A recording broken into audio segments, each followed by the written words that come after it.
Friends ఈరోజు recipe వచ్చేసి banana bread sweet అండి. దీనికి కావాల్సిన ఐటమ్ చూపిస్తాను, చూసేయండి. బ్రెడ్ 2 తీసుకున్నానండి, బనానా 1 తీసుకున్నాను. ఇది కొంచెం రౌండ్గా షేప్ లాగా కట్ చేసుకున్నానండి. నెయ్యి వేసుకున్నానండి కొంచెం. దీంట్లో అట్టికాయ ఫ్రై చేసుకుంటున్నాను.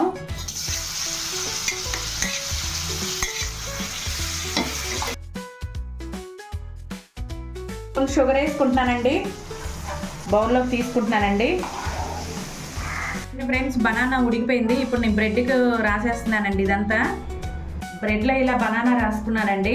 ఇప్పుడు దీన్ని గుడ్లో ముంచుకుంటున్నాను. ముంచేసుకున్న తర్వాత ఇప్పుడు పెనం మీద వేసుకుంటున్నానండి. ఇలాగా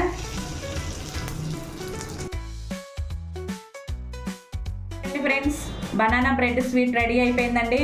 కేవలం 5 నిమిషాలే, తొందరగా ఫాస్ట్గా అయిపోద్దండి. ఇంట్లో మీరు కూడా ట్రై చేయండి. నా ఛానల్ని సబ్స్క్రైబ్ చేయండి ఫ్రెండ్స్.